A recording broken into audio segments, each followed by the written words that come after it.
Ahmad Hraichie, thank you so much for making the trip out here on in this rainy day. But first of all, I'm grateful that we're actually here because it means no one has passed away and you're not at a funeral today. So I'm super grateful. No, thank you very much for having me, Nick. I brought my passport with me. It was that far, for just in case there was a checkpoint I had to go through. But we're here. So we've been trying to tee this up for a while. And, you know, when I get invited for something like this, I call it an invitation and I call it a blessing. It's always in the back of my head, I've got to do it now. A lot of people in life take the easy and say, I couldn't be bothered, man. I've got a day off, stuff it, I'll do what I want. But, you know, you get in life what you put in. And I said to myself, you know what, there's no funeral today. Thank God. We teed it up last night. I said, if I hear nothing by 9 a.m., even though I've got a guy who's on his last breaths right now, so I'm just waiting for the, but being due to the weather, I said, this is perfect for a podcast. I'm here. I appreciate it, man. Thank you, man. Thank you. And I was saying to you just before, I was trying to mentally prepare myself for this because your line of work, and we'll dive into that, essentially it's life and death. Yeah. And I know we're going to get deep and we're going to talk about, I guess, topics and areas that not many people speak into. But at the end of the day, it's the reality, right? 100%, man. You know, I tell everyone my job requires me to be at the worst day of someone's life, when they've lost a mother, father, child, you know, partner, whatever. So it's not, my phone calls aren't happy phone calls. Everyone out there gets a happy phone call. People around me always know when my phone rings, they hold their breath, they go, who died? Or who's about to go? So it's like I've already learned to adapt to it, man. But I still enjoy life, you know what I mean? Life, you're living, the living must enjoy it, but prepare for what's coming. How I came across you was actually through Billy. Yeah. And I seen a video, I'm like, who is this guy? This massive dude that works in a cemetery and buries people. I'm like, what is all this about? Like, and I dove into you and I actually watched was it the One Path Network? That One little, Path, yeah. That was a really effective That was documentary. deep. That was deep. And I was like, I got to get this guy on. Yeah. You're an interesting character. I love what you're about. And even though, you know, you're of the Muslim faith, right? Yeah. And for me, I'm spiritual and I'm very interested in all different religions and what you can learn from them. Yeah. And I'm very open-minded. I'm not like other people that are very closed-minded, like this is my religion, this is it, I don't care about anything else. I'm like, what can we learn from each other here? Have an open discussion. Let's dive deep because at the end of the day, we're human. 100%, man. We all have our own faiths, our own beliefs, but once we come back to the core, we're human. And I was like, I'm getting this guy on. We're going to have a conversation and we're going to see where it takes us. 100%, Nick. I mean, what you just said there is basically sums it up, that we're all human. We're all born from a mother, from a womb. We all bleed. We all have emotions. And I say that actually in a video yesterday on one of my videos coming back from the funerals, I said, you know, it doesn't matter what faith you are. Death affects everybody. Death doesn't pick and choose or discriminate with faiths. So we're all human. We all hurt. We all have feelings. We all have, you know, repercussions. We all have all this stuff that affects us emotionally when we lose someone. So it doesn't matter what faith you are. The faith only is a pillar to make you accept and hold tight and be solid with it. But because life has to go on for the living, like we just said. But it doesn't mean life stops. But we need to still accept it. And everybody out there hurts, man. Everybody. For people that don't know you, right? Because you go on social media and you see the line of work that you're in now, or if people want to go back to see the bodybuilding side of your life. But what is the context that the listener needs to know about Ahmad to better understand the man that sits in front of me today? Look, Ahmad Hraichie was a kid that grew up in Sydney, Australia, you know, born and raised in Australia. All my mates were from the Shire, you know, grew up around the Shire. First job delivering pizzas like a lot of people did. Loved Cronulla Beach, was into bodyboarding, into skateboarding, all the stuff that are normal. Might have the dark hair and all that. Didn't have a beard back then. You know, got into athletics, got into swimming, got into boxing, fought at the PCY. So he did all that stuff, tried out for the Olympics in 2000, and then turned to bodybuilding. And I only turned to bodybuilding because I found that was a sport that gave me, for my character, my kind of personality growing up at school was, I didn't like to be a follower. I always said, with or without you, I will still do what I was going to do. You know, I didn't like team sports. Because, you know, Nick, in a team sport, You may do all the work to set up the goal, for example, but somebody else kicks it and he gets all the limelight. So I thought, you know what, I don't want to be part of that. I want to be part of something where if I put effort in, I see the results, I'm acknowledged for the results. Nobody else takes your limelight. So bodybuilding was kind of the thing that I loved. And at the same time, it taught me to be disciplined because I was disciplined in life. It taught me to be dedicated, eating on time, eating clean, doing cardio, lifting weights. And at the same time, kept me on my faith. Talk to me about that period of your upbringing where your parents thought you were going down the wrong path and they sent you over to Pakistan. What was that like? Like, what's going through your head? Because I sit here now and I go, if I was, because how old were you? 14. If I was 14 and my parents shipped me off to a different country, I'd be like, what is happening? Like, do they love me? I used to go every weekend with my uncle. He had a car yard called Dane's Car World in Wollongong. So I used to go with him on the weekends and clean cars, detailing, get $30, and get a free kebab for lunch. That was like mad. And I remember I seen him once get petrol, siphon it out from a can into a car or whatever they used to do back then. And I thought, you know what? He's busy. There's no one around. I'm going to try this. This looks cool. So I did it a couple of times and, choked up the first time, second time, wow, I'm starting to feel good. And then every weekend I'd go and do a little bit more. And then I think it was by the 4th or 5th weekend, it was the weekend of my uncle's wedding, actually. Like he was going to finish work and go to his wedding. And I was at the back and it was about 5 o'clock in the hour and I just kept doing it until I just basically went into, I was high. So high as a kite. And I walked out of that garage area into the actual showroom of the car yard and he was talking to a customer and I could hear the words echoing, like, and I'm like looking, I'm going, dinosaurs running around and they knew something was going on. I was 14. And my uncle kind of put me in the car and I remember that day he bought me a kebab and I vomited, dropped me at home and told my mum, which was his sister, your son, you know what he did, blah, blah, blah. And my mum started crying, my son's a junkie, all this stuff. And who do we speak to? Let's speak to someone in the community that's, a bit of a religious person. He said, I got the best idea. Let's send him to Pakistan. There's, schools there called madrasas. They'll teach him how to be a good person in the community. He'll learn his religion. He'll learn the Quran and you'll know where he is and there's no petrol there. Like, Mom, let's send him $50 a month. Let's do it, And I was put on a plane, man, and I was sent and I got the wake-up call of my life, also the lesson of my life. And to this day, I still remember it. I still respect it. And it made me who I am. And it was part of my growing up. Because are you Pakistani or no? No, I'm not. Everyone thinks I'm Pakistani. You're Lebo? I'm Lebanese. Yeah, same. Yeah. Don't look at I'm more Aussie than Lebo. But I mean, no, I'm not Pakistani. After that, everyone thinks I'm Pakistani. They were like, yeah, brother. I was like, no, bro, I'm not Pakistani, but I could speak the language a bit, and I lived with them and spent some time there. But it was an experience in my life, man. And I really remember the Gulf War back then. It was 89 and the Gulf War was going on and we're all listening to the radio and we didn't even know what was going on. I mean, we're innocent kids and we're just doing what we have to do. And I came back to Australia and I never touched petrol again, And I think that's where the discipline about everyone who learns a faith in life always seems to go back to his faith or turns back to it in a way that it's moss. It was the best time of my life during that period. I want to get that feeling again of when I was like that, when you go kind of a little bit astray.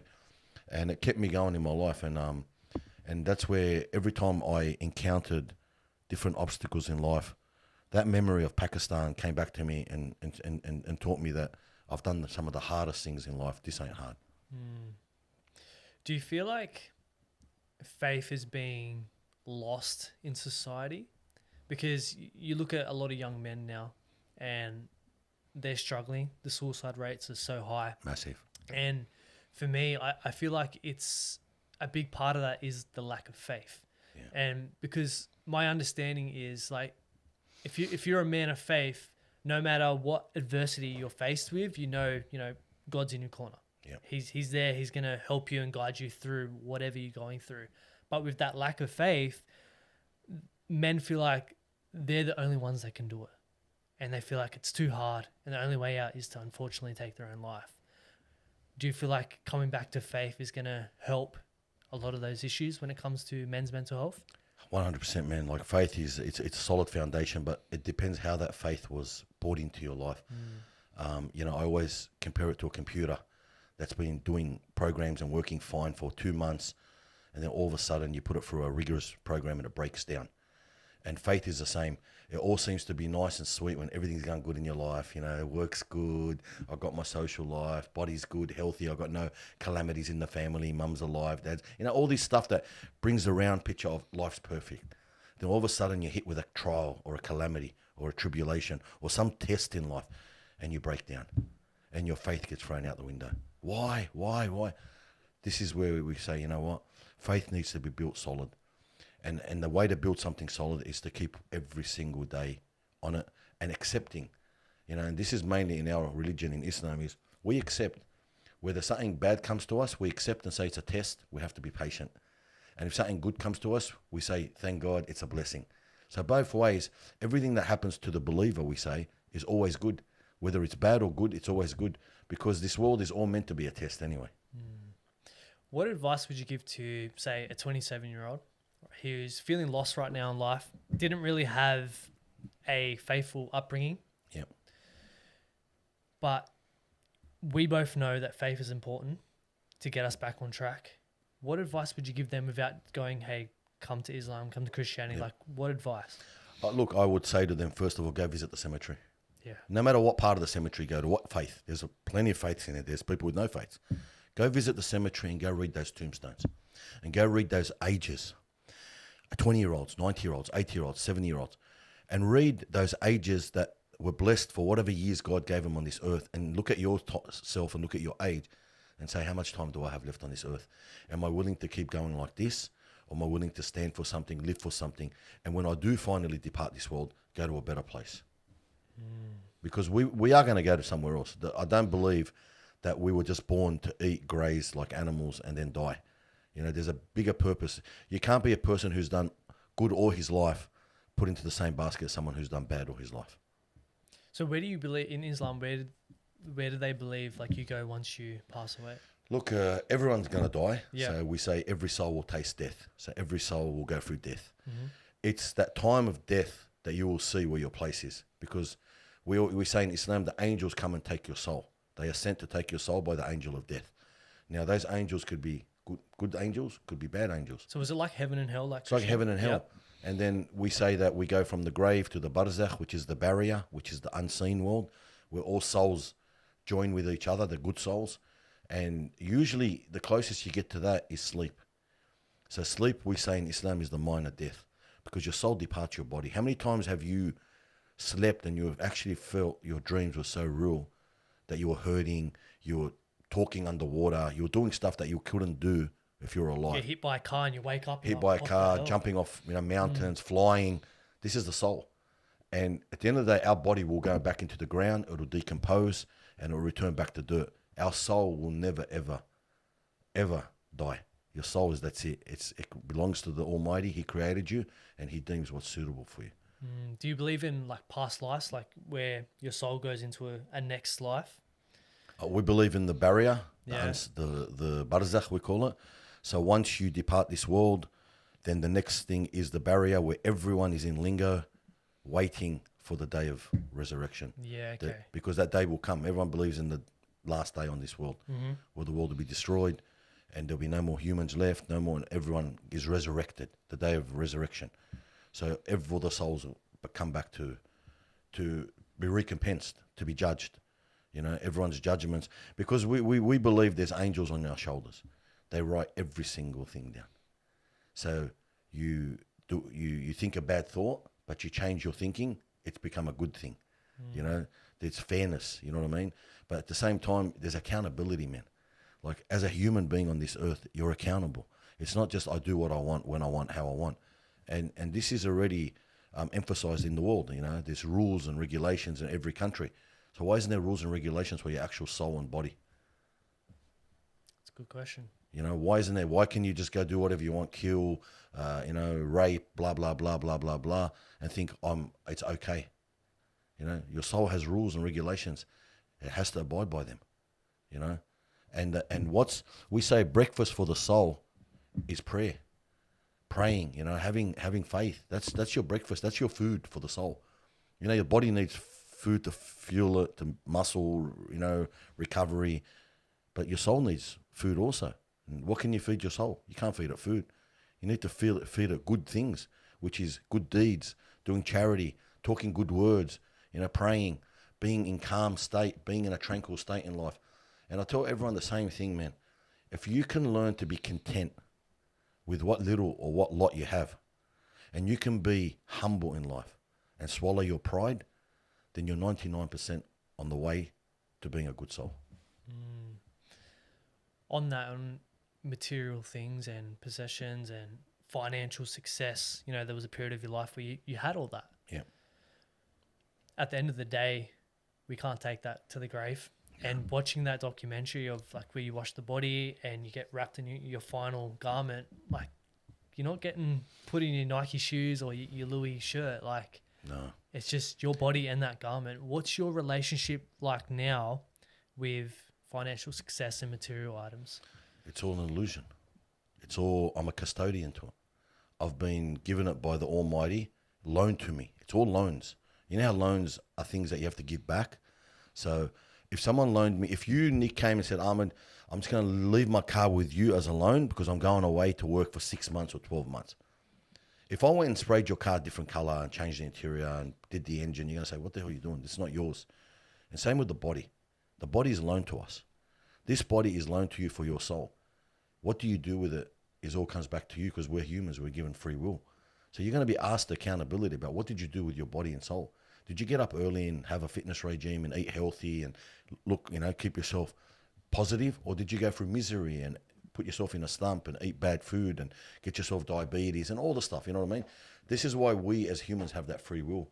And this is why we say, in the Quran, that God created death, then life. Because really we're dead now. We haven't lived. Because the soul's going to be eternal.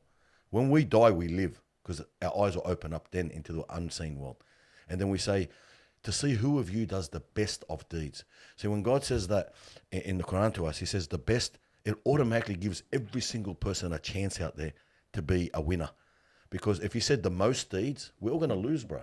You got these Emirati guys who can just buy deeds, They can buy doing good. They just millions of dollars to do good. But when you do the best of deeds, it's deeds that come out from your heart.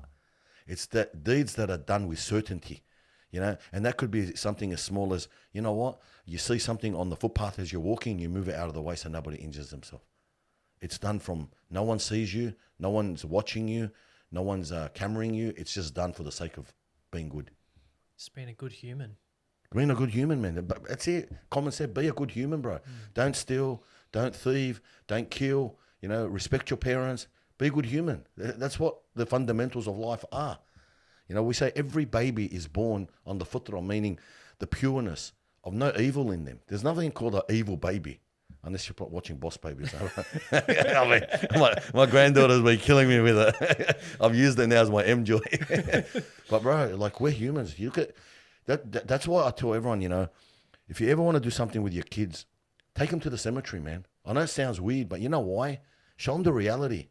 Show them the reality that this is where we're all going. Let them know that this world is superficial so that they won't be asking you, I want the latest this and the latest that. And, you're struggling. Parents are struggling out there to provide for, food on the table, let alone buying their kids the latest shoes and the latest this and the latest that. Let them see for themselves that this life is only temporary, that whatever you have is going to be left. You told me before about, the good stuff, the clothes and all this Nikes you're not taking with you.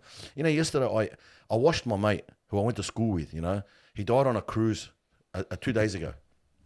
His cousin took him on a cruise. He's going through stress in life. He just thought, you know what? I'm going to take you on a cruise around Queensland. They jumped on the cruise. He had dinner and he didn't feel well. Went down to the medical clinic in the ship and ended up dying. And we got him yesterday. We washed him and buried him. And it was just hundreds of people there from our school days. One of the boys who grew up in the area, 46 years old, Mohammed Dib. And I said to myself, wow, all I could remember when I washed him was when I stood next to him at Roseland's pool at the school carnivals, and I used to train swimming so I could blast them all, and he had the biggest calves I've ever seen. Like, he was a stocky guy that trained. And I just pictured that 30 years ago, man. Like, as I was washing him, like, these memories never leave your mind. These things in life, you can't just erase them. And I thought to myself, when I got him, he was still in his clothes that he was on the cruise with. And you're cutting his shirts off, you're cutting his pants off, you're cutting his singlet off. The shoes were in a bag. They were the last shoes he put on. Like, this is his wardrobe. And back home, he's got a full wardrobe. Who's going to take it now? It's all left for somebody else. You get shipped in white cloth. You know, you've seen how we, in Islam, doesn't matter if you're the richest man in Dubai or the poorest man in Ethiopia. If you're Muslim, you'll get wrapped in the shroud. And because all that does is emphasize the fact that we're all the same, except our deeds. And the deeds, nobody can see them except God, because they are on the other side. And that's why I say to everyone, when you see the body, you know who it is. You identify them. They have a status or whoever they were. Once we shroud them and have them, if I've got 2, 3 bodies there at the funerals, nobody even knows which one was which anymore. They're asking me, oh, which one's Mr. Such and Such? Or which one was my mate? Because they all look the same now. And this is this is the humbleness of what it brings you back to in religion, in faith, in life as a human. Be humble, man.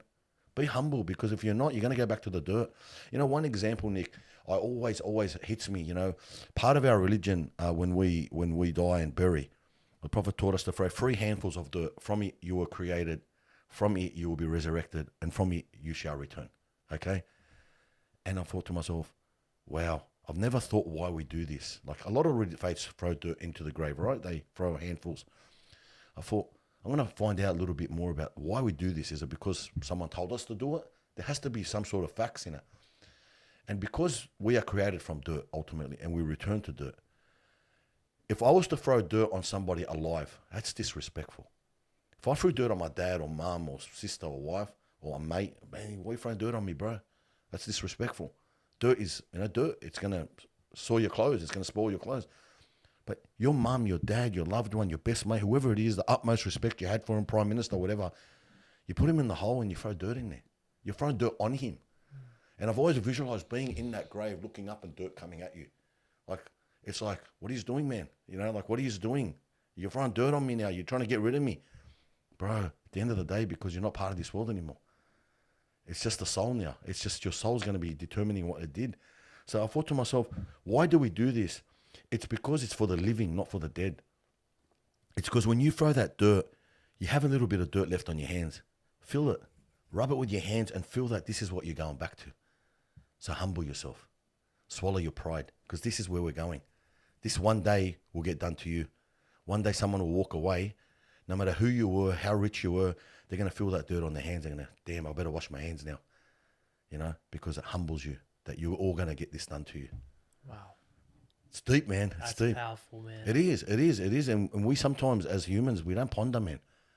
We don't ponder. We just do things like blindly. Oh, well, because everyone else is doing it. Ponder.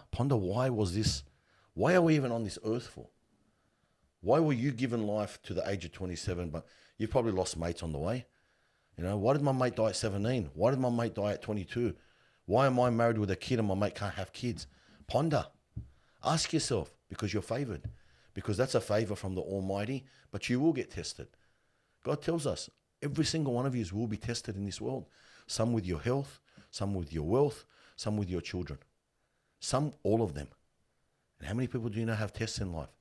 Have a sick child, financially not doing well, their health is no good. Bro, it's life. It's the reality. And just like you explained with your mate, like he went on a cruise to kind of de-stress, get away from the hustle and bustle of life, and he passed away just like that. And like 2 months ago, I had a podcast guest on. A month later, he passed away. Wow. And I'm like, You were just talking with him. I was just talking to him, having a deep conversation, and now he's not with us. And it's just, it really does give you a reality check of, you just don't know when your time is up. You don't know, bro. And we know that, like in the Quran, like we know that death awaits you wherever you are. It awaits you. You don't go to it. It's waiting for you. You're going to it in the sense it doesn't come to you. You know, people say, oh, bro, but wrong place, wrong time. No, we don't say that, because it's a decree. It was meant to happen. Because how many times have people missed their flights or something's happened? They say, man, if I missed that flight, I could have been the dead one. Well, you weren't meant to die. Your time wasn't up on this earth. And I thought, my mate Muhammad, if we knew that his time of death was out in the middle of the ocean in the darkness of the night on a boat, you say, hey, no way, bro. I'm in Sydney. How the hell I'm in Bankstown or Greenacre? How the hell am I going to end up somewhere in the middle of the ocean?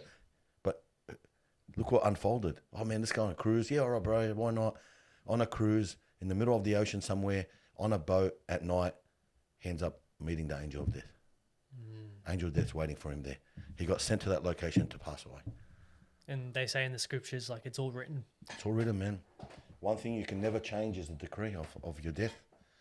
You know, you can ask to have a longer life that's more beneficial. But at the end of the day, you are going to die.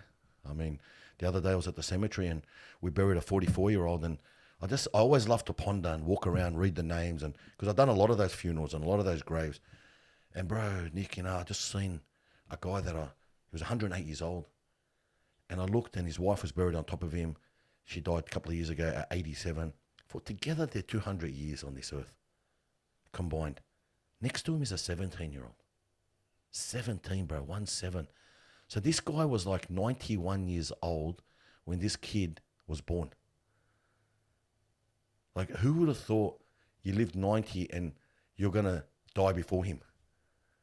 The baby. And it just made me aware that, you know what, bro, no one can even be promised tomorrow. It's a false promise. Ahmad, what's your relationship with death? I'm scared of death, man. Yeah. I mean, anyone who tells you they're not scared of death is crapping. Because you just imagine you're going to see something come at you not from this world. But if we're driving and a wombat pulls up in front of us, you're saying the F word and the S word and, you know. So imagine something not from this world is going to come and take your soul. How are you going to react? What's your mind going to be like? And you can talk about it all day. I'll do this and do that. But you know what? When it happens, it's a whole different thing. Me with death, I think I'm going to die eventually, and I hope I leave a legacy behind that for years and years to come. People watch my videos. I can help people. I can give comfort to people. I want to be a key for goodness. I want to be that key for goodness that when I pass away, people say, man, his words were always comforting. They're always real. And that I have no regrets about coming back to this world to do good. Because one of the things that we were taught in the Quran, it says is, you don't want to be one of the ones who passes away and then says, please, God, bring me back to the earth so I can do good deeds. Because it's just words now. There's a barrier now. You're not going to come back into this world. So why are you waiting for that time to say, bring me back to do good? Why don't you do good deeds from now? Good deeds start from right now, not tomorrow, right now. And a good deed is as much as ringing up and calling your mum, calling your dad, saying to your kids, I love you. Good deeds, brother. You don't need to go and have millions of dollars to do a good deed. You know, speaking good words. Bro, just praying, putting your head to the ground and praying. You know, lowering yourself, saying, you know what, oh God, please thank you for giving me what you've given me. You know, the heart, they say, beats 137,000 times a day. Wow. If it missed 3 or 4 beats, you either got stroke or dead. Isn't that a blessing, man? What? Imagine if we had to every minute do something to get our heart to work. No one of us could even enjoy life, let alone the blinking of our eyes, the ears, the noses. These are all blessings. Why are we even saying thank you? You know, your job gives you, your boss gives you a job and a paycheck, and you say, always thank you. If he gives you a little bonus, oh, thanks, boss. Why aren't we thanking the Almighty for giving us a chance to wake up every single day? Because we Muslims say a prayer every morning. The Prophet taught us that when we wake up, we say, Alhamdulillah, the ahyana ba'da ma amatana, meaning all praise and thanks to God for giving me life after I was dead. And to God we shall return. Because sleeping, you were dead. You weren't controlling your life when you were sleeping. How many people pass away in the mornings? 90% of them. I know, because I get the calls at 6 a.m., 5 a.m. Passed away at 4 o'clock, 3 o'clock, 5 a.m. It shows you, man, it's reality. Wow. I got you. It's just, we don't think about it, do we? We're just so caught up in life that we actually don't think about death. Bro, you know where I hear the most real talk, the most logical talk, and it's always the same sentence at the cemetery. When I see people at funerals, everyone says the same thing to me. Ahmad, this life's not worth anything, man. Everyone seems to say that word at the cemetery. Bro, what's this life? Worthless. Because they're there to visit someone that they ate with, lived with, loved, whatever. And they realize that When that love for this world is gone, that made you live, what are you living for now? You know, because we say that death is a destroyer of pleasure. The Prophet taught us that death is the destroyer of pleasure. What pleasure is that? The pleasure of this world. Any sort of, we've seen some of the biggest stars pass away, right? Or their kids pass away. I mean, the other day, Francis Ngannou, his young boy, 18 months, Kobe, passed away. He was broken, bro. I read his messages. I've seen some of the stuff he put out. He didn't know what to do anymore. This is a big, tough man in the world. But death brought him to his knees, man. Because he lost someone he dearly loved, and you can't control it. You have no say in it. All the money in the world, or the status in the world, or the pull you have in the world ain't going to bring it back. I'm getting emotional now because you just mentioned like losing a child. And myself, we're both fathers. Yeah. My little one's 2. And Wow. I just couldn't imagine something like that happening. And I see videos of you having to bury babies, and you being a father, I'm like, that would be tough, man. Bro, you know, like my kids are grown up now. My youngest is, 19, but I'm a grandfather. And when I have my 2-year-old over, she's my granddaughter, and she runs amok, and, I'm mellow out, I become jelly for her. I think to myself, man, just last week I buried a 2-year-old or a 3-year-old, and I held them in my arms like this, and I shrouded them. And I think to myself, bro, if that was my granddaughter, how would I handle it, I see her in her prime, her actions, her laughter, the words she says, they memorize you, they mesmerize you. Imagine it was to hit, like, we are, bro, we live on this earth every single day dodging landmines. The path you take every day, landmines are everywhere, brother. You don't know when the phone call's going to come. Something happened to your kid, something happened to your wife, your mum, your dad, something happened to you, and same to them. And every day we're dodging. And is it us that's dodging them? No, it's the Almighty. He's given us the pathway that we're going to, go through in this world. Eventually, we're going to hit one of those landmines. And how big it is and how much destruction it does, it depends on the calamity. Yeah, that's a big thing for me, is just spending as much quality time with my daughter, with my partner, with my loved ones, because who knows? And yeah, fuck. Bro, I did yesterday a funeral for a lady who's 93 years old, and her 2 sons, they're like full Australian, man. They talk like full Aussie, And she was from Marrickville, and I said to her son, the night before, I rang him because I always touch base with the family members, bro. What's going to happen tomorrow? And he said to me, Ahmad, my mum lives with me. I've been looking after her for years, and it's going to be a good rest now, man. I need it, I'm tired. And I said, but brother, you were favored. He goes, what do you mean? I said, God favored you, bro. You're 2 brothers, but she lived with you. You looked after her. You're never going to get to do this again. This was your mother. Like, you were chosen to spend all that time with her before she died. You're the last one to be with her. Bro, you'll take that to your grave. So don't hate the moment. Love it and cherish it, because this was something that's never going to happen again to you. And he goes, I never thought of it like that, man. And then we're at the cemetery, and I said to one of them, jump in the grave, It's really you guys, it's your mum, you should be putting it in. And one of the brothers said, oh, no. And I said, I don't put pressure on him, right? But I try to give him that little bit push, The other one said, oh, I don't want to do it in my clothes. I looked at him, I said, brother, you get one mother and you're going to do this once in your whole life. And the other people said, yeah, go in. And he went in, man, and it was like, thank God he got to do it, because I know now, today and onwards, he's going to go, thank God I did that. You can't turn back time, bro. That's why right now, don't procrastinate. Do what you got to do. Make that call. Ring that person. Go do that, whatever you got to do. You would see a lot of regret on people's faces. Unbelievable, bro. Regret, what a word. And that's not even at the cemetery. Like, that's not even the dead being regretting. Biggest regrets I see with people is, I wish, I should have. Why didn't I? And it's like, damn, bro. Like, a lot of it is biffs, internal fighting with siblings. I haven't spoken to my brother 10 years. No, I'll never let it go. But when he dies, oh, bro, why didn't I just let it go? Can't change. You can't bring back time, You can't bring them back now to say, forgive me, brother.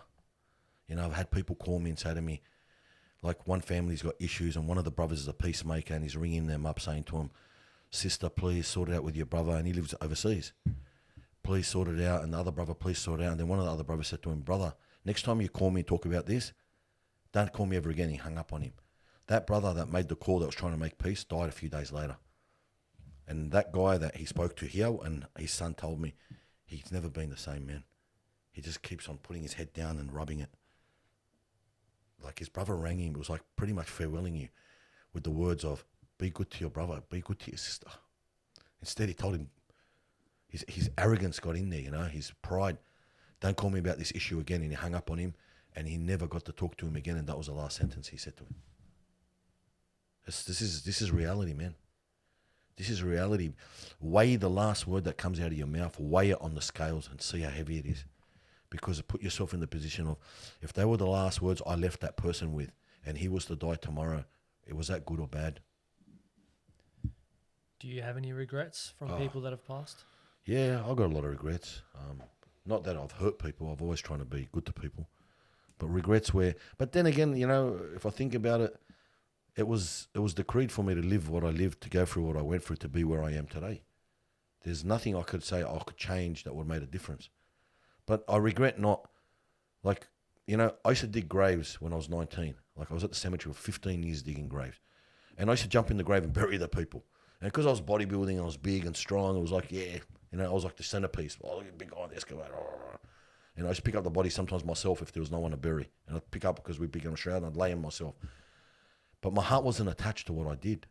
Not like I am now. If I knew then what I know now, I cry for every person I bury now. It's so emotional to me.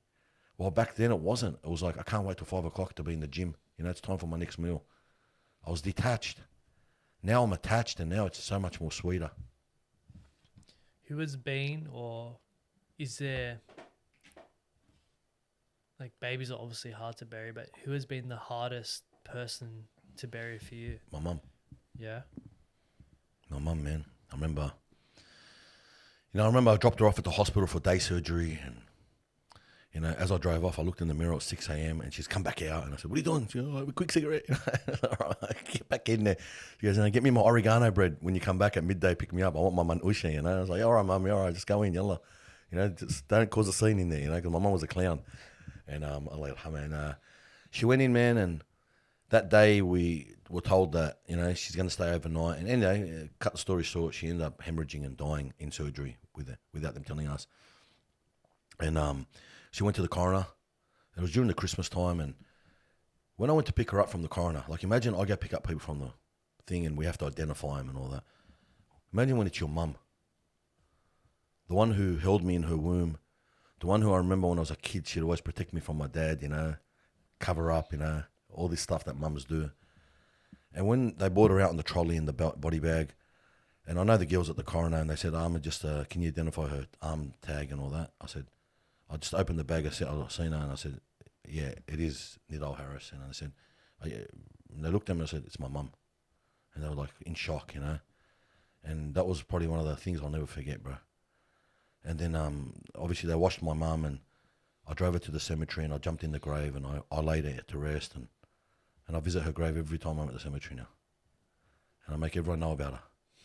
And I think this is the legacy that, you know, even Ray Martin visited her grave for me when we were doing a documentary. And I think to myself, this is the best I can keep doing for her. You know, there was times where I should have even spent more time. There was times when your mum would ring and you'd look and go, oh, it's mum. I'll stay on the call with my mate, you know. You know, you're talking to your mate or you're talking to someone or whatever and your mum, and it's like, yeah, she can wait. This is more important. Or you go, oh, like, what do you want? Yeah, or you answer, she'll ring 2-3 times, what's wrong? Yeah. You know, and it's, you know, the issues aren't issues when you kind of put it into perspective. And I think to myself now, why did I do that? You know, why didn't I just hang up right there and then on my mate and take the call off my mum, who was my mum? But they're regrets. That's when you say regret. That's a regret.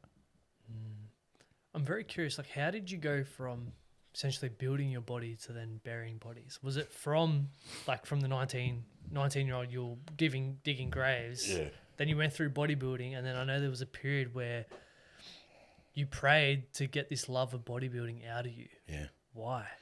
You know, look, when I was 17, my first job on the weekends was at Woolies in the distribution centre in Homebush. So we lived in the Shire. And the weekends I would drive down. Everyone had a girlfriend. I couldn't get a girlfriend for some reason. I don't know why. Awkward. I don't know what it was. So I'm thinking maybe God's saving me for the special one. So we'd start shift at 2 p.m. and finish at 11 p.m. on Saturday, Sunday. So I would, drive down at midday, 11 o'clock in the morning, 10 o'clock in the morning, and I'd go to the I'd drive past the cemetery going to Homebush, and then I went into the cemetery once. I started driving around the cemetery, and I was 17. I was on my piece. What made you want to do that? I don't know, bro. I don't know. I just seen cemetery. I go, I want to go through to see what's going on here. I was intrigued, and I wanted to kill time. So every week I started to go earlier. Like 10 o'clock, I'd be at the cemetery. I've got 4 hours to kill. I want to go walk around, see. So I started to read names and ages and pictures. You look at the pictures, and I look at the picture of the deceased. Say, man, when that picture was taken, he was so happy. It was he was at a wedding, or the smiles on their faces. You see those pictures, you go, he's dead now. Far out. Like, this is how I used to think.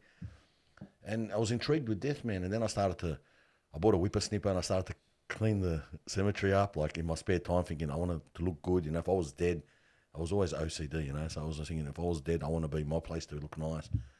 And that's where it started, man. And yeah, like it's kind of how I started to get involved in the cemetery and funerals.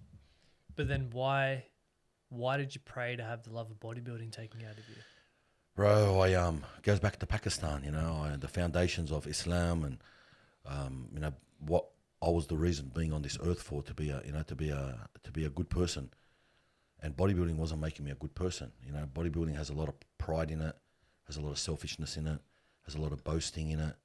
It doesn't keep you humble. I was going to ask, bodybuilding is usually fueled by a lot of insecurities for a lot of That's bodybuilders. right. Was that the case for you?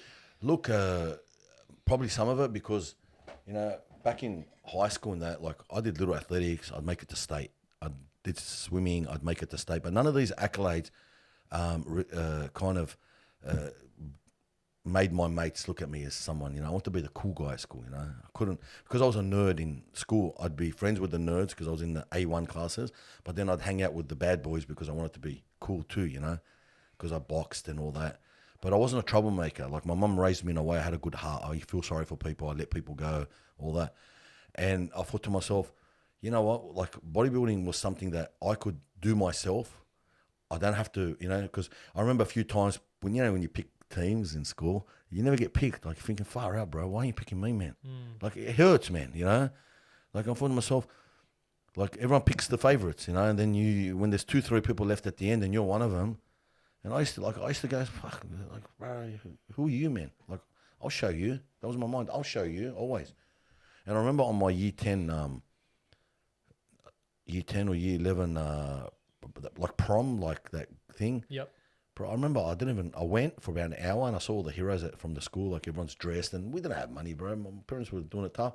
I had Grosby's on, I left, bro. I ran back home, and I went to the park across the road. Started doing push-ups, sit-ups, and shadow sparring, and all this stuff I learned how to do. And I said, I'm just going to train while they're all partying, And that was like my attitude that kind of started fueling me, that I want to do something with my life. I want to be seen. I want to be noticed. But and that's what bodybuilding did. It started, I got stronger and stronger. And when you're squatting 300 kilos and lifting all this heavy weight, the attention turns to you. And I loved it, bro. And it fueled me. But it made me also a person who I'm not. This angry person. Because people would say to me, bro, when I'm with you one-on-one, you're like a bear, a kind, soft bear. But at the gym, we get scared to look at you. And that was part of it, man. And then obviously when I got sick with kidney failure and sitting in hospital, that really assessed my situation in life, And you believe that was a result of you praying for bodybuilding to be taken out of you? I believe that was part of it, because I was never going to leave bodybuilding, bro. It was something that I was always going to go back to. It was just something that it was programmed for 20 years in you. And you obviously still train. I still train, but my attitude's different now, And when I went through kidney failure, and I conceded defeat when I had to take dialysis, because I remember the first day they said to me, they took me in the dialysis ward at St. Vincent's, and they said to me, you're going to be doing dialysis? And I said, what? That's God's waiting room, man. I ain't going in there, because all these old people on dialysis hooked up like this. And 3 months later, man, I'm in there. And, even though a lot of people put their hand up to give me a kidney, one person was a perfect match, and I was fortunate, and It was a struggle, man, because COVID came. They stopped a lot of stuff, and So this was only a couple of years ago. yeah, 3 years now. Oh wow. 3 years ago, man, and it made me really. I was the most impatient person in the world, bro. I was thinking to myself, I can lift so heavy, I can do so much. When I went to the doctor like 5 years ago to see for my kidneys, he said to me, "Man, your kidneys aren't doing well." And I looked at him and said, "You know what I did today? I bench pressed this, I did that, I did this. I'll pick you up one-handed. Like, nothing's wrong with me." That was my attitude. It was a wrong attitude, And finally, when I realized that I was sick and I needed help, I just said to the doctors, "Man, I surrender." And I learned to, if I went to the doctors for an appointment and I had to wait 5 extra minutes, I'd jump up and down. I had no patience. I started to learn to be at peace with myself. I could sit for hours if they was running late and I didn't care. I would just make, prayers in my mind. I would read something that was beneficial. I would catch up on something I want to learn knowledge about. I had something to occupy me instead of I have to go to the gym. So that near-death experience really made you think, hey, like, fuck, life is too short and this is the direction I want to go now. Like, how did you find yourself actually then becoming, is it a funeral director you are and, and a mortician, right? Yeah. How did you find yourself actually going into that? So, like, when I was still, I was working in Dubai for a while, especially in the bodybuilding game, America, and I'd travel a lot, but I'd be back home every couple of weeks. I was helping the one of the royal family guys setting up at gyms overseas and all that. So I'd come home for 2 weeks, go back overseas. The 2 weeks I was here, I'd be back at the funeral parlour because I started there. Because my first job there was picking up bodies at 18, So I'd go back and see the oldies there, the old guys there, the old timers, and I'd help them. I'd lift the bodies off the tables, lift the bodies onto the coffins, carry the coffins up. Like I was always, it kept me at bay. It was a 1-2 hours of the day, and then I'd still train. It was kind of like catch up with the history.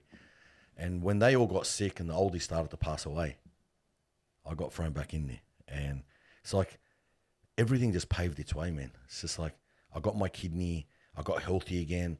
The man that washes, the old man that taught me everything, he got sick, so I came back in to wash, and then he came and said his goodbyes to me, and I washed him a week later, and there you go. Like, I'm kind of the washer now, and from there I kind of built a new funeral parlour there, and just things took off, And I said, but I made an oath to myself, Nick, that when I was sick, I said, if you give me, because I gave up at one stage. Yeah, I was going to say, was there a darker day? But there was, bro. I remember one stage I said to him, I called the staff in, a vascular surgeon. I said to him, Mr. Evans, take this. I had this catheter here in my neck.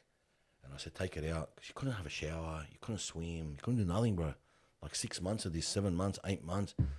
And he said, because what they did was they rang me and they said, look, we're going to change it to your arm and balloon your arm. And I remember that look of those big, have you seen the guys that do dialysis? It's buckled. I said, man, my forearm's like, I love my forearm. I'm not going to wreck my forearm. I said, I'm doing it. And then I said, I'm doing a transplant. He goes, yeah, but COVID, all the operations have stopped. We don't know how long it's going to go for. I said, I don't care. I'll stop dialysis. I said, no. And they all came to my room one night, all the doctors, and they said to me, look, we're going to do the surgery tomorrow for your ballooning of your arms and all that. I said, no. I said, you're going to do the surgery tomorrow, take this thing out of my neck. And they looked at me, why? I said, I'm not doing dialysis anymore. I'm done. That was my word, I'm done. And they go, just take it easy. And they rang my wife. They thought, I'm going for a psychological craziness. I said, I'm done. That's it. They said, we'll give you 4 weeks. I said, for what? They said, for you to die. And you're going to die very painfully and miserably.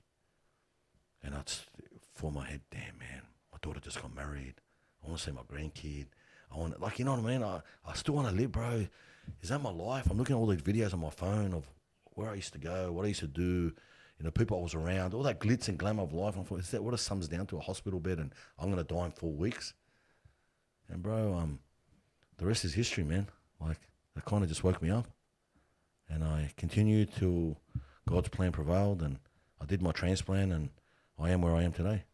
So did you end up getting the tube out of your neck and, like, had nothing for a period of time? So what happened was that was a Thursday night, and then being Ahmad Hraichie, who doesn't say no, take no for an answer, I rang a lawyer, big time lawyer I know. I said, look, I want you to file to the Supreme Court injunction, that I want my surgery done whether they like it or not, because I've already offered to do it privately. I'll pay for the other guy, and they're saying no. And I even spoke to the minister, like back then Chris Minns was opposition leader, and they were like, it's classed as a category 2 because you can wait, there's dialysis. But if it was like a kidney from a person who's deceased, they'll do it straight away. Yeah, but my guy that's giving me the kidney can't wait any longer. He's been already pushed 6 months late, and every 2 months you got to redo all the tests, so it's agonizing. So I said, put a court. He goes, oh, let me write to the hospital first. So Saturday he wrote to the hospital, to the GM of the hospital and all that. Monday he rings me, he goes, it's on. I go, what? He goes, your surgery. And doctors came into my room Monday night when I was doing dialysis. They go, that was the word, you rocked the boat. I said, that's what I do. I don't take no. We're in Australia. I've got every chance, like every other person out there, to have my voice heard. Whether it costs money, whatever it is, I'll do it till I die. Because I was willing to sue them, like, even though I'm dead, to be a precedent that this won't happen again. I was going to sacrifice myself for it. Wow. I didn't want to do it anymore, man. I hated it. I hated dialysis. Couldn't do it anymore, bro. The ugliness that you felt, going home and just tired, and your days are gone. And every time I'd get in the car, like at midday, and go to the hospital, it was a beautiful, like, summer day, and it's like, I can't even have lunch with my wife. I can't go with my mates. I can't do anything. And no one rings you anymore. And whoever does, oh, how's your liver going? It's like, bro, it's not my liver. It's my kidney. But yeah, my liver's good, you know? It's like, people don't care. I realize people don't care, bro. And if you're waiting for people to care, then you're dreaming. And there was a couple of people that I would talk to coming back from the hospital that would give me, you know, comfort. And to this day, we still talk. But it put things in perspective for me, Nick, that you're on your own in this world, bro. Mm-hmm. You know, just like when you die, you're on your own. You're in that grave by yourself. What's your piece of advice for someone out there, a young man that's, you know, in society, the hustle and the bustle, we're chasing our goals as a man to, you know, get that financial success to provide for our family, but we don't stop to smell the roses and, you know, really enjoy the small things that we take for granted.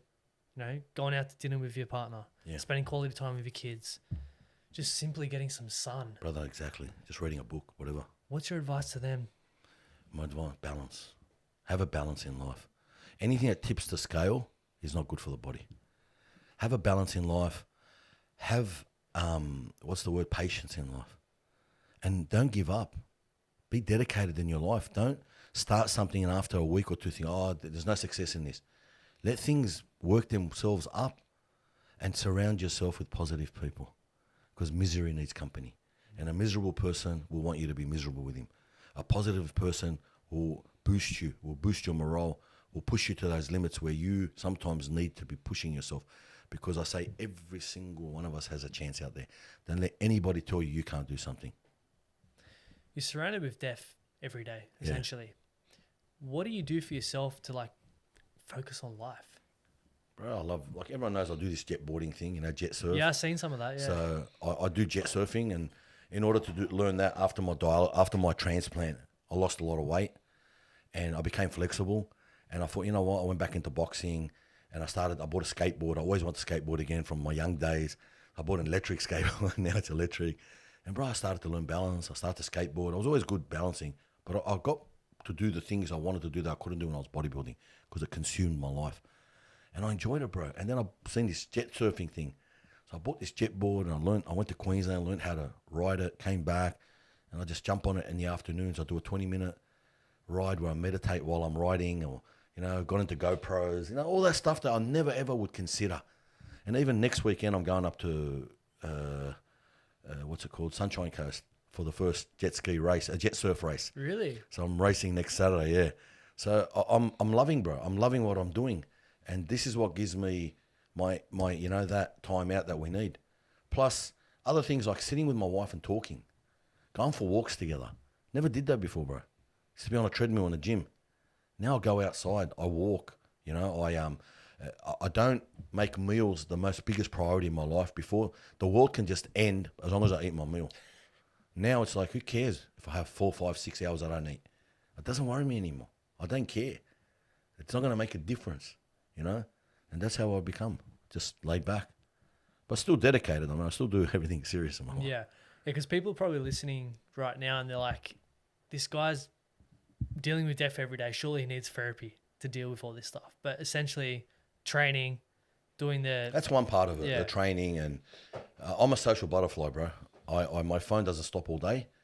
And if it doesn't ring, I ring people. Yep. And I've got, I'll start ringing the people that, I look at it like this, Nick. Every time I do a funeral, every time I bury someone's mum, dad, family member, I've made a new friend. And I usually call them then. They're on my list of calls. So week 2, 3 passes, I'll call them, I send them a message.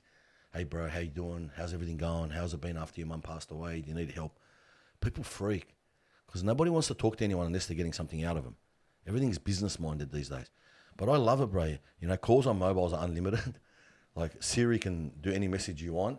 Brother, just do it. Don't get on social media and waste your time. Send those messages to people that people pop up in my mind, from different events in the day, in the week, in the month. And I just remember them. So I tell them that I remember them. You remember someone, tell them you remembered them. Because that could be, so many people need to come back and go, bro, I needed that message. How did you know what I was going through? I said, I don't know what you're going through. But my heart yearned because we're humans. We have this empathy for each other. And I felt like, God just told me to give you a message, bro, to see how you're doing. He goes, bro, I needed that message. You made me realize, what? Life's worth living. I think, man, if you save one, you save mankind. Yeah, listen to your intuition. Yeah, man. You know what? Don't sit there and be selfish, bro. Because you ask about people, some people ask about you. Some people find that sometimes, bro, but why are you always asking how my mum, how my dad is, how you... Because, brother, I'm a human. And one day I will not be on this earth anymore. And one day you're going to wish somebody asked about you because you're going to remember me and say, that guy used to always ask about me. He goes, I never thought of it that way. I said, it's what you give is what you get.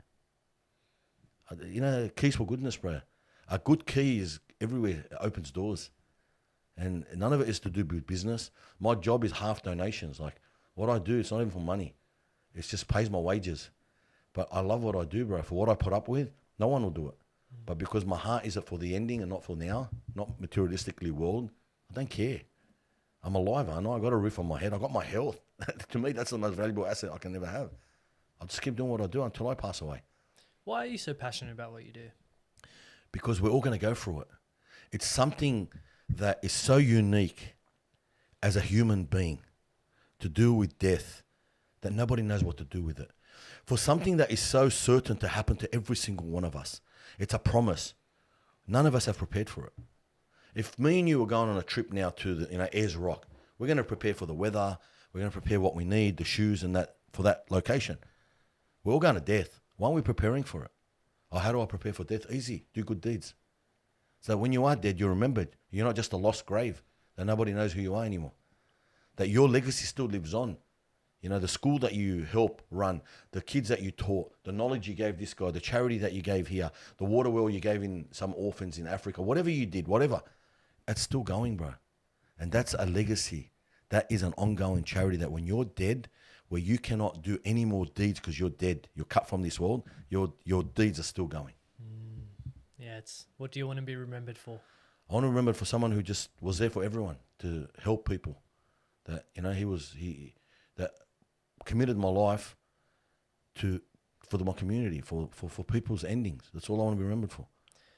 I'm curious, why do Muslims bury very quickly, like the same day? Because pretty much if you can. Yeah, if you can, because I know most other religions usually it's about a week or so it can take, but you guys is the same day. Us and Judaism, Jewish, they do the same because we believe that once the soul departs from the body and leaves the earth, it doesn't belong on this earth anymore.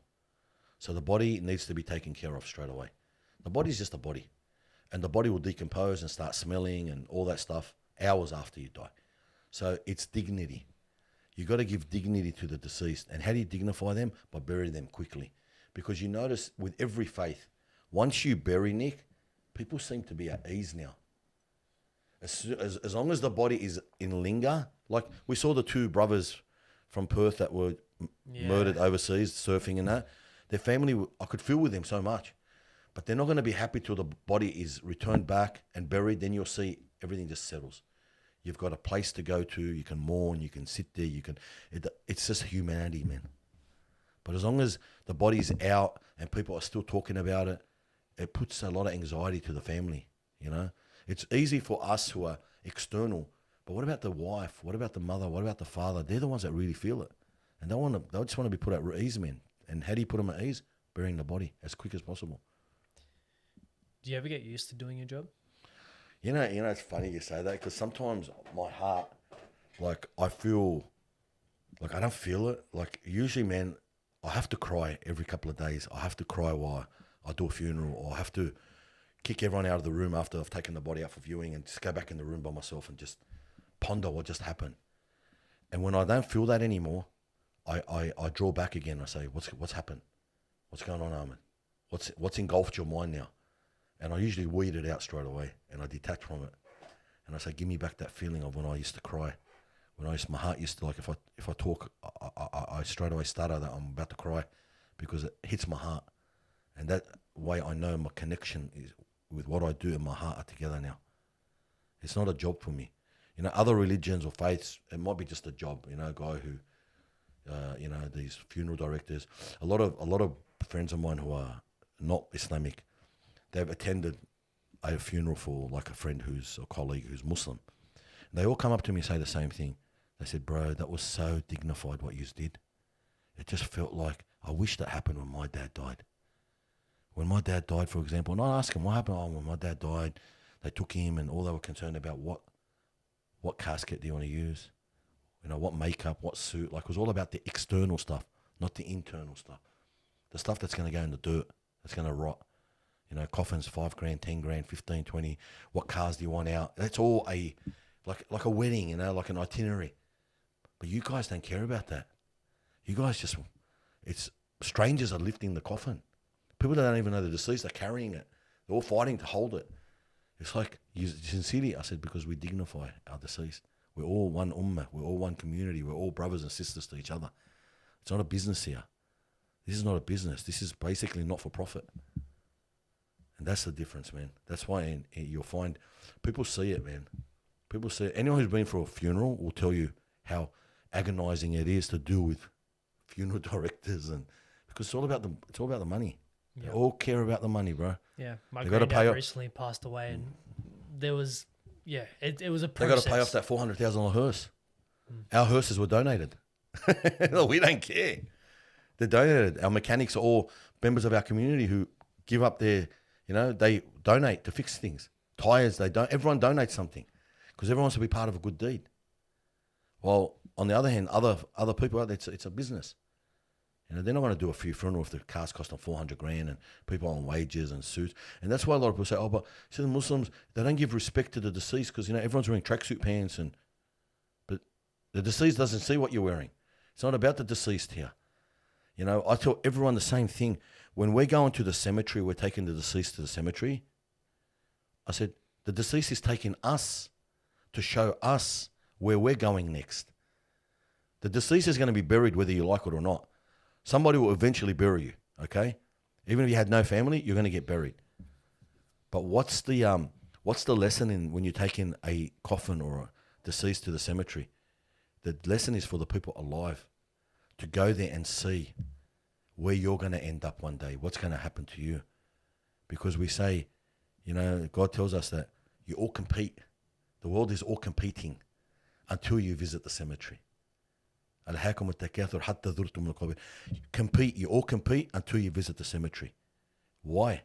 Why when you visit the cemetery there's no competition anymore?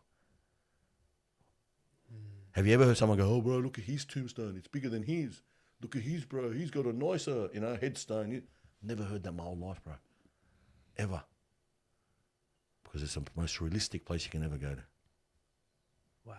That actually just got me thinking, like, when my time comes, like, I don't care about the suit or anything. Yeah. Like, just the humbleness in the Muslim faith to be wrapped in that same white garment, buried.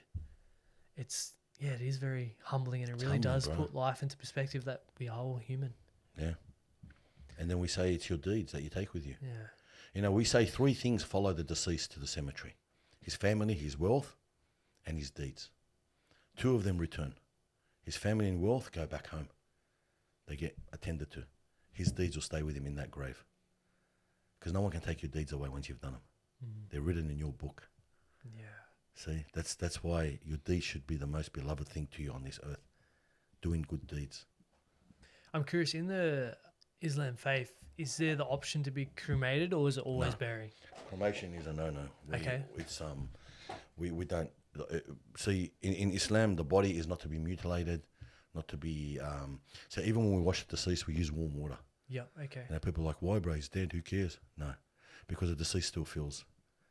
We know he feels. Why? Because we know that we were taught not to slam bodies, not to just drop them on the ground. Have respect. Have respect. Have respect for them, man. Keep them covered. When you wash them, they're still covered from navel to knee. You don't see none of their private areas. When you turn them to wash their backs, you'll put a curtain to cover so no one sees. It's dignity, man. It's really dignity. And for me, it's such a blessed job that, bro, I thought to myself yesterday, bro, I washed my mate who I went to school with 30 years ago. I would never believe I'm going to wash you. I washed him. Like, I've washed my mate's dads who, when I was a kid, he'd be, you know, we'd be fearing him. You know, oh, your dad's strict, man. Like, all this stuff, it hits me sometimes. I think to myself, if someone washed you when you're alive, you'll never forget it. How many people have been washed in hospitals? They'll never forget, you know, I got showered by the nurse or bath because I couldn't even do it for myself. And I think to myself, what an honor that I have. What a platform and honor and blessing that I get to wash a deceased. Someone who was, you know, and every funeral is different. Some people, their parents are like on platforms so high because they're the most important things in their life. And others aren't. You know, everyone has a different family. But I get to be that one who gives them their rights, who sends them off in the most dignified way, and it's the onus is on me to do the right thing. I will never take a shortcut, bro. I don't care how much stuff comes out of his mouth. I've got to keep cleaning it. I don't care how much stuff comes out from the bottom of him, what he ate the day before. I've got to keep cleaning it. No matter how bad the smell is, no matter how much blood's pouring out, I've got to keep working on it till I get it right. And that's an honor for me. Yeah, I seen a video on your page where this 13-year-old helped you wash his own father. Man. Yeah, bro. Yeah. And one thing that stuck me was where he said, I wouldn't expect a 13-year-old to say this, where he said, what was it? Every soul shall face death. Yeah, young Yaqub. He washed his dad, Kaw Alush, good friend of ours. Last person I expected to die, bro. They had a family get-together, went back home to the Central Coast and died of a heart attack. And I actually heard the phone call to 000 with his wife on the phone and him. And he actually said he was embracing death as he was dying. It's like he's seen the angels. For the last 2 years, he pulled his life up. See, you know what I love about, especially in any religion, right? But especially in our religion that we grew up with, is it doesn't matter how you start. You could be the worst person on this earth. It's how you end. What's your ending going to be like? Because the ending is what you take. Because what you lived your life on, doing, is what you will be resurrected on. Some of the worst people in all faiths started off fighting the faith, killing people of the faith. And then they embrace the faith and they become the most upholders of that faith. So it doesn't matter how you start your life. You could be the worst criminal all your life and done drugs and been the worst of human beings, but then, you've been given repentance. You forgive, you become humbled in life, and then you change it all. And they're the ones I find that have the most regrets. They wish they weren't like that, but it doesn't matter. That was your journey. It's how you end, not how you start. Ahmad, this has been a very, very deep and interesting conversation. Yeah. And I thank you for coming here and sharing. I told you, bro, I could talk forever. Yeah, I know. You have a lot of knowledge, a lot of wisdom, and thank you. A massive reality check to myself, to the listeners out there, that we just don't know when our time's up, and to live every day like it could be our last. Yeah, I get a lot of messages, on social media from people who, first of all, thank for what I do, reminds them of what's going to happen, but from funeral directors, from other faiths, who say to me, what you do is so dignified, And I'm not putting Islam on a pedestal here that, oh, we're the best and that. It's as humans, we should all have this in us. We should all treat each other as humans. Treat others how you want to be treated. Love for your brother what you love for yourself. If you love for yourself to be, like you love whatever it is you love, man, love it for your brother too. Don't wish it, I want it for me and nobody else. And that's where us humans have gone wrong. We need to all get back to the drawing board, bro. Back to humanity. Yeah. Back to, you know what, he's struggling. Whatever his problem is, someone else has a bigger problem. You know, don't judge people, man. You don't know what that person's going through. You don't know what he's been going through. You don't know where his state of mind is. And keep in touch with each other, bro. A phone call, a message. Hey, bro, you all right, man? You need anything? And just a word, man. Do you need anything? He's not going to ask you to go to Mount Everest for him. Do you need anything? Just, it's a nice word. People aren't going to ask for anything. But it's nice to know that you're loved or thought of. You know?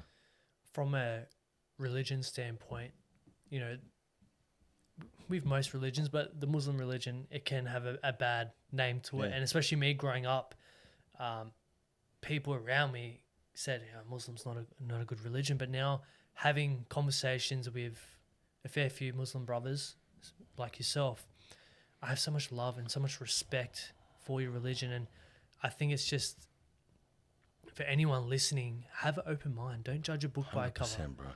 I got mates that are Christians, you know, I love them. They're like my brothers. I got mates that, you know, different religions. I say, you're like a brother to me, bro.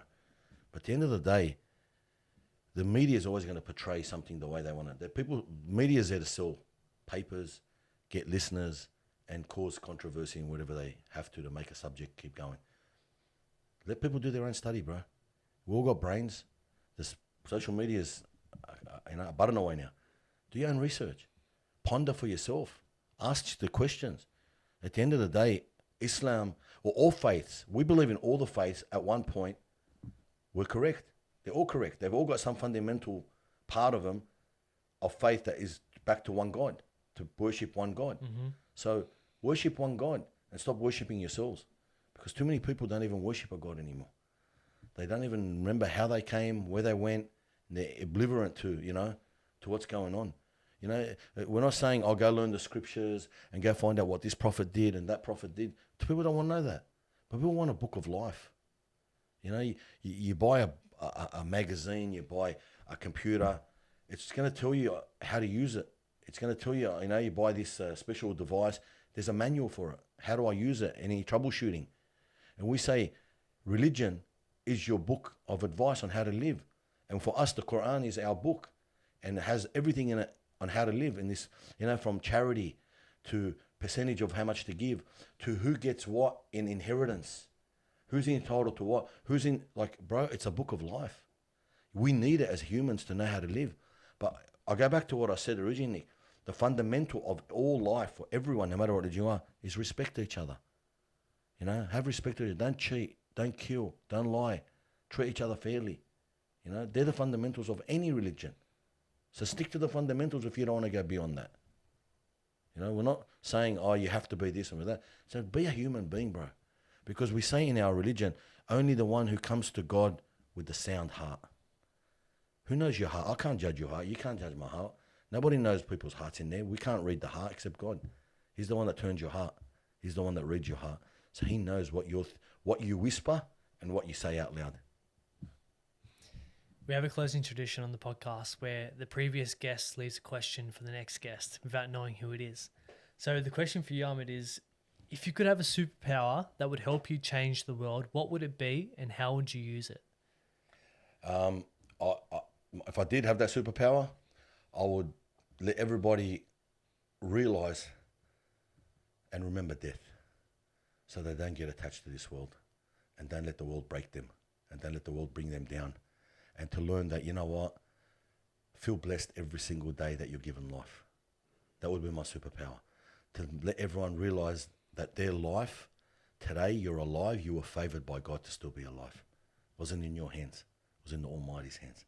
Gave you another chance to be alive today.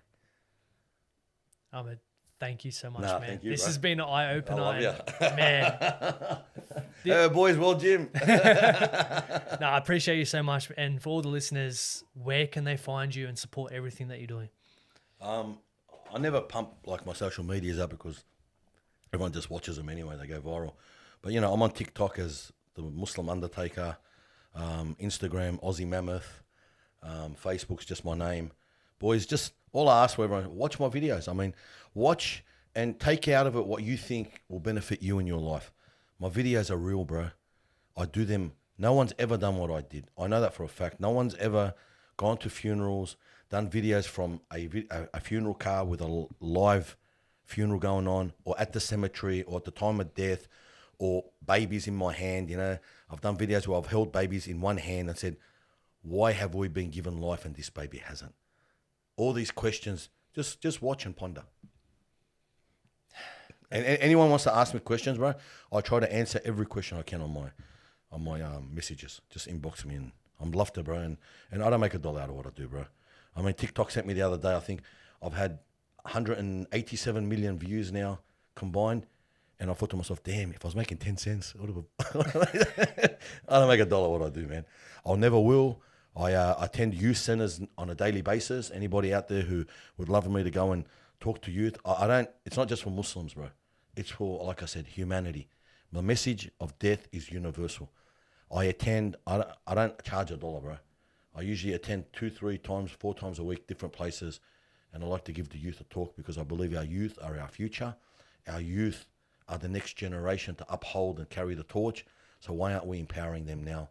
Why aren't we giving them good role models and good mentors that they can actually see and talk to, and not dreams that are on, you know, TV, that not really the good people that people make them out to be.